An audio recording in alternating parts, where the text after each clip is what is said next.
Welcome back to the deep dive. Today we're plunging into a really critical and often misunderstood area of human health, the body's complex relationship with energy. Yeah, it's huge. We're talking about everything from the challenges of excess energy, like obesity, to the body's desperate fight against too little, as seen in starvation, and even, the subtle decline of appetite that can come with aging. And they're not separate issues, are they? They're all interconnected. Exactly. They're interconnected stories of our body's finely tuned energy systems impacting millions of lives globally. It's a fascinating landscape, and our source today, Chapter 21 from Understanding Pathophysiology, really lays out the intricate dance between our fat tissue, our brain, and our hormones to regulate energy. Right.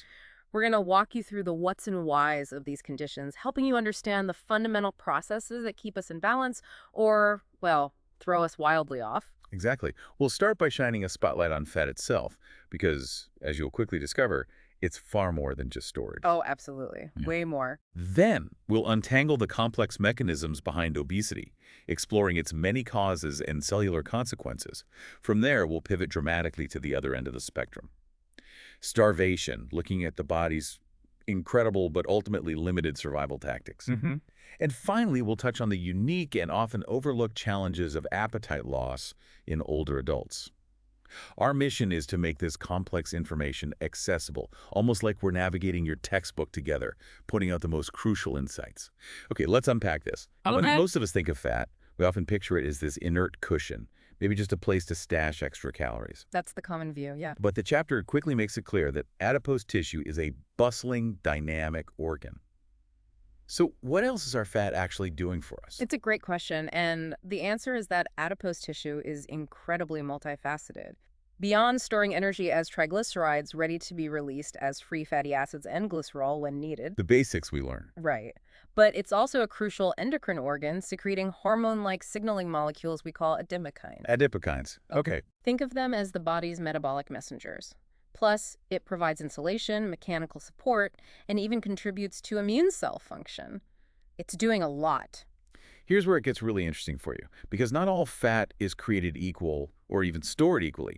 We actually have different types of fat, each with its own role. Can you break those down for us? Absolutely. The most abundant type is white adipose tissue, or WAT, which is what we typically think of as fat. Right. It's found both subcutaneously, just under the skin, often giving us that pear shape, and viscerally, deep in the abdomen surrounding our organs, the apple shape. Okay. What's critical here is that subcutaneous WAT tends to expand by forming new, smaller fat cells and is generally associated with healthier metabolic profiles. It secretes beneficial adipokines and is less linked to insulin resistance. So the pear shape is maybe not as metabolically risky? Generally speaking, yes. But visceral WAT, that deep abdominal fat, primarily expands by existing fat cells getting larger. This type is far more hormonally active, releasing more inflammatory mediators. It's strongly implicated in impaired glucose and lipid metabolism, insulin resistance, metabolic syndrome, and significantly increases the risk for cardiovascular disease and certain cancers. Wow. So the key takeaway here isn't just how much fat you have, but way you carry it. Your apple-shaped visceral fat is a metabolic troublemaker. In a way, your pear-shaped subcutaneous fat often isn't. Location, location, location. It matters for fat, too. It really does. Then there's brown adipose tissue, or BAT. Unlike WAT, brown fat is packed with iron-rich mitochondria, giving it a darker color. Brown fat, right. I've heard about this. Its primary job is to generate heat, burning both fatty acids and glucose in a process called nonshivering thermogenesis. So it burns energy. Burns it rapidly. It's incredibly efficient, about 50 times greater than white fat, and can actually protect against obesity and metabolic syndrome. While abundant in babies, lean adults also have brown fat, often around the neck and collarbones. We even have beige adipose tissue, or BAT, which are white fat cells that can brown or become more like brown fat in response to cold or exercise, increasing energy expenditure. So you can kind of encourage more of it? Potentially, yes. This suggests powerful therapeutic potential. It's an active area of research. So it's clear fat isn't just inert storage. It's actually a bustling little factory that's constantly communicating with the rest of your body. What exactly are these vital messages it's sending out? Precisely. This leads us directly to the adipokines we mentioned. Right, the messengers. Imagine these adipokines as the body's metabolic orchestra. In obesity, some instruments are blaring too loud, while others are barely audible, creating a cacophony that drives disease. That's a great analogy. The chapter uses a helpful table, think of it like box 21.1, to illustrate this. For example, leptin, which normally suppresses appetite, actually rises in obesity. It goes up. But shouldn't that make you less hungry? Exactly. But the body becomes leptin resistant, meaning it no longer hears the signal. This contributes to overeating. Ah, okay. So the signal's there, but no one's listening. Pretty much.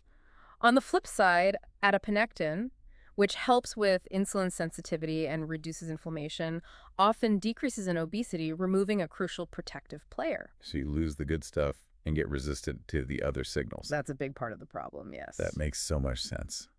So our fat tissue is talking, but how does our body then process these signals and decide when to eat or when to stop? It's not just willpower, is it? Oh, not at all. It's an incredibly complex system involving both central and peripheral control. Deep in your brain, in the hypothalamus, you have two main groups of neurons, or exogenic neurons. Exogenic, meaning? Stimulating appetite. They promote appetite and decrease metabolism. And then anorexigenic neurons, which do the opposite, suppress appetite and boost metabolism. Got it. Appetite on and off switches, basically. In a simplified way, yes. These are the central command center for energy balance. It feels more complicated than just switches. Like sometimes you eat even when you're not hungry. Exactly. And that's key.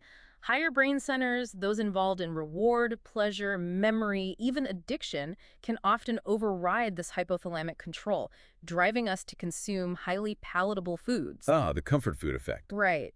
Peripherally, your gut also sends critical signals. The chapter describes this in another table, like box 21.2. For instance, ghrelin from your stomach is your I'm hungry signal. Ghrelin, that's like growling. Helps you remember it. Conversely, hormones like GLP-1, peptide YY, PYY, and cholecystokinin, CCK, released from your intestines after you eat, all work to decrease appetite and increase feelings of fullness. So the gut talks to the brain too. Constantly. These gut hormones work together with adipokines to tell your brain what's happening metabolically. It's a whole network. That's a lot of intricate messaging. And when those messages go awry, we often see the rise of obesity, which the chapter rightly calls one of the most common and costly chronic diseases worldwide. It's truly an epidemic. It absolutely is. Clinically, obesity is defined as a body mass index, or BMI, over 30 kilograms for adults. Though BMI isn't perfect, right? It's not perfect. No, it doesn't tell the whole story about body composition, but it's a widely used screening tool. And the health impact is undeniable. It's profoundly linked to leading causes of death like heart disease, type 2 diabetes, and an increased risk of several cancers, plus hypertension, stroke, osteoarthritis, sleep apnea. The list goes on. So if it's not just about what we eat and how much we move, what are some of those other hidden factors that truly shift the balance towards obesity? Well, it's definitely multifactorial. Genetics play a significant role, often involving multiple genes interacting with our environment. Nature, nurture. Absolutely. We also see metabolic abnormalities such as endocrine disorders like Cushing's syndrome or hyperthyroidism contributing. But an especially fascinating concept the chapter introduces is obesogens. Obesogens, what are those? These are exogenous chemicals, external substances like certain pesticides, plastics like BPA, or even compounds in the maternal diet. They can disrupt our hormonal systems, stimulate fat storage, and interfere with appetite control. So chemicals in the environment could actually be making us fatter. The evidence suggests they can contribute, yes. Animal studies even suggest developmental exposure can lead to epigenetic changes that contribute to obesity later in life, and these changes might even be passed down through generations. Wow, that's sobering. It adds another challenging layer to the environmental puzzle. That's truly eye-opening. Let's dive deeper into how obesity actually works inside the body. What's happening at the cellular level when someone becomes obese? At its core, it's about a positive energy balance, consuming more calories than you expend. This leads to excess fat storage in white adipocytes, causing them to get larger and even creating new ones. The fat cells swell up. Right. And this accumulation of fat tissue then dysregulates those vital signaling systems we just discussed. Take leptin resistance again. Despite high leptin levels from increased fat cells, the brain stops responding. Leading to more eating. Exactly. And weight gain.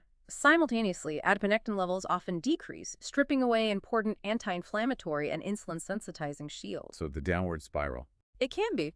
Additionally, in obesity, other signals go awry. We see increased levels of substances that promote insulin resistance and fat storage, like retinol-binding protein 4 or BP4, and endocannabinoids. Even angiotensin, AGT, increases, contributing to inflammation and insulin resistance. And you mentioned lipotoxicity. Yes, lipotoxicity. This is when chronic energy excess overwhelms the fat cell's storage capacity. Excess fatty acids literally spill over into non-fat cells like in the liver, heart, muscles. And that damages those organs. It can cause cellular dysfunction or even cell death. Think fatty liver disease, for example. Okay, so the fat itself becomes toxic when there's too much. In a way, yes. If we connect them with the bigger picture, obesity creates a state of chronic, low-grade inflammation within the fat tissue itself. Immune cells like macrophages infiltrate enlarged fat cells, releasing inflammatory cytokines like TNF-alpha and IL-6. Inflammation. That seems to pop up everywhere in chronic disease. It's a major player. This inflammatory state, coupled with altered adipokines and lipotoxicity, is a major driver of insulin resistance, metabolic syndrome, and many other complications. The chapter also highlights the gut microbiome changes in intestinal bacteria are now clearly associated with obesity, impacting nutrient absorption and metabolism. So our gut bugs are involved too. It's incredibly complex. It really is. That's a profound picture of what's happening internally. How does this all manifest externally? What do we actually see in people? And are there different types of obesity? Absolutely. We distinguish between visceral obesity, the apple shape where fat accumulates around the abdomen, The risky kind. and peripheral obesity, the pear shape, with fat around the thighs and buttocks. As we discussed earlier, visceral fat is the more metabolically dangerous one, carrying a higher risk for chronic inflammation, type 2 diabetes, and heart disease. Peripheral fat is generally less metabolically active. And then there's this metabolically healthy obesity. That sounds like a contradiction. It does, doesn't it? The chapter describes this in a box, like box 21.3, as an obesity paradox. About 10% to 30% of obese individuals actually seem to avoid the metabolic complications. They maintain good insulin sensitivity, fitness, and a healthy inflammatory profile. Oh. Well, they often avoid accumulating that dangerous visceral fat and tend to be more physically active. It raises a lot of questions for researchers about genetics and lifestyle factors that might be protective. It shows obesity isn't monolithic. Fascinating. Given all these complexities, what's the path forward for managing obesity? Evaluation usually begins with simple measurements like BMI and waist circumference, which provides crucial information about visceral fat. Waist measurement tells you about the visceral fat risk. It's a good indicator, yes. While a DXA scan directly measures body fat, BMI and waist circumference remain practical clinical tools. Treatment is rarely one size fits all. It involves individually tailored lifestyle changes, diet, exercise, behavioral modifications, sometimes pharmacological management, and importantly, addressing any underlying metabolic abnormalities. And surgery. For severe obesity, the chapter highlights that bariatric surgical procedures offer the most significant and sustained weight reduction. These surgeries, like gastric bypass or sleeve gastrectomy, don't just reduce stomach size. There's more to it? Much more. They lead to dramatic improvements in insulin resistance, glycemic control, lipid levels, and even resolution of type 2 diabetes, often before significant weight loss even occurs. There's ongoing research into how these surgeries profoundly alter gut hormones, hypothalamic signaling, and the microbiota. So they rewired the body's signal somehow. Exactly, showing a much deeper impact than simple caloric restriction. It's clear that obesity is a complex web of signals and systems, and understanding it means looking beyond just willpower. Okay, we've explored the challenges of excess energy, but what happens when the body faces the opposite extreme, when it's starved of vital fuel? The chapter then pivots to starvation, a stark contrast. A very stark contrast. Here, starvation refers to a reduction in energy intake leading to weight loss. Your body has incredible adaptive mechanisms, though. It tries to cope, right? It does. In short-term starvation, typically just a few days, it first uses recently ingested glucose. Then, your liver converts stored glycogen to glucose, a process called glycogenolysis. Using up the quick reserves. Right. Once that's depleted, the liver begins gluconeogenesis, making glucose from non-carbohydrate sources like amino acids and glycerol. The body initially tries very hard to protect its protein mass. But that can't last forever. No. As starvation becomes long-term, lasting days to weeks, the body undergoes a major metabolic shift. It decreases its reliance on gluconeogenesis and starts heavily using ketone bodies, derived from fat breakdown, as a primary energy source, especially for the brain. Ketones, Yeah. like in keto diets. Similar process, yes, but driven by severe deprivation here. Low insulin levels and high glucagon and other stress hormones trigger massive lipolysis in fat tissue, releasing fatty acids for muscle fuel and ketone bodies for the brain. So it burns through the fat stores. What happens then? Well, the critical next step is understanding what happens when the fat stores are gone.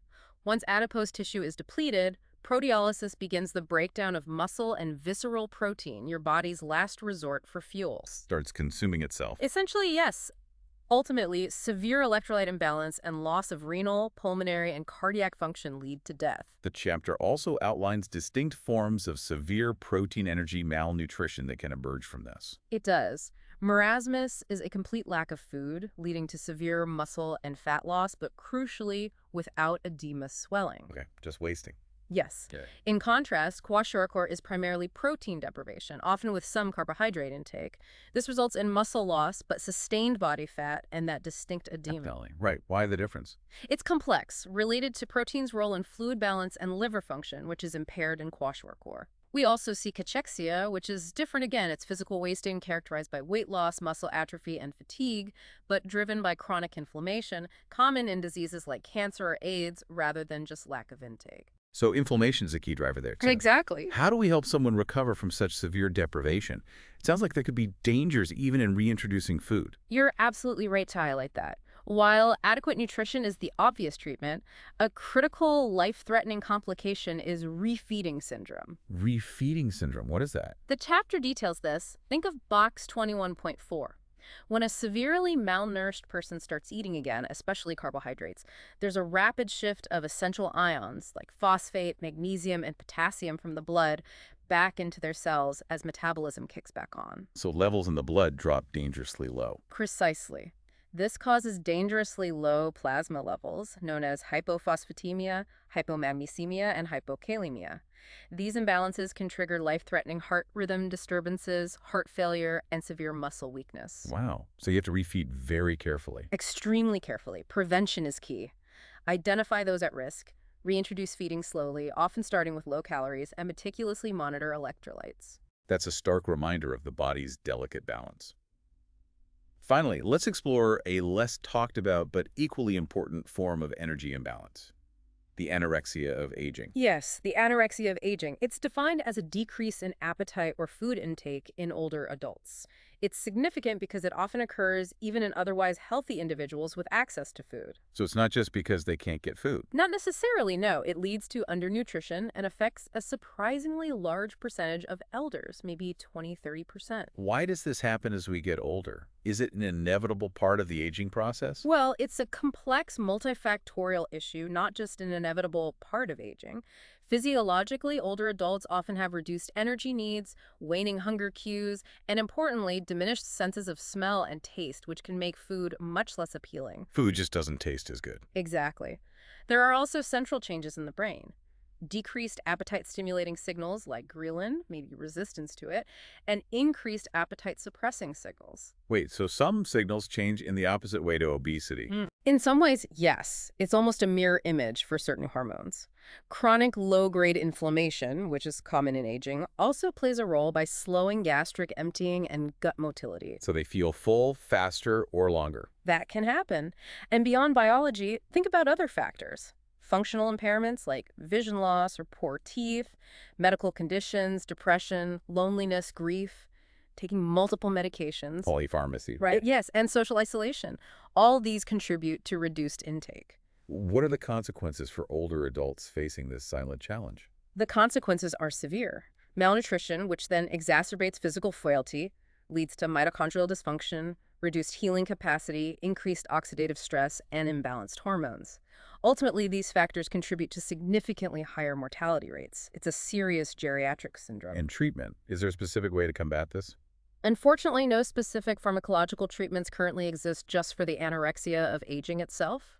Management really focuses on supportive strategies. Like what? Things like improving food access and making meals more visually appealing and palatable, ensuring good dental and eye care, and crucially, providing social stimulation during meal times, making eating a more positive social experience rather than a chore. Addressing those underlying risk factors we mentioned is also vital. So it's about managing the whole picture. Exactly, a holistic approach. Wow, what a journey through the complex landscape of energy balance. From the intricate roles of white, brown, and beige fat to the hormonal dances that govern our hunger and satiety, Hmm. and then to the body's desperate survival mechanisms in starvation, and the subtle but devastating decline of appetite and aging. It really shows how interconnected everything is and how finely tuned our bodies truly are. If we connect this to the bigger picture, what really stands out is the incredible adaptability of the human body, but also how fragile that balance can be when overwhelmed by internal or external factors, wouldn't you say? Absolutely. These deep dives into pathophysiology aren't just about understanding diseases, they're about appreciating the fundamental processes of life itself. So what does this all mean for you listening in? Perhaps it's a new appreciation for where your fat is stored, maybe a better understanding of why managing weight is so challenging, or insight into the critical care needs of the malnourished or the elderly. We hope you feel a little more well-informed and curious. And this begs the question, doesn't it? Considering how pervasive inflammation seems to be across so many of these conditions, we saw it in obesity, in cachexia during starvation, and even contributing to anorexia of aging. Right, it's a common thread. What other unexpected connections might exist between seemingly different health challenges, perhaps linked by these underlying inflammatory processes? Exactly. A great thought to mull over until our next deep dives. Thank you for joining us for this in-depth look at Chapter 21 from Understanding Pathophysiology. Thank you for diving deep with us. Keep learning, keep exploring.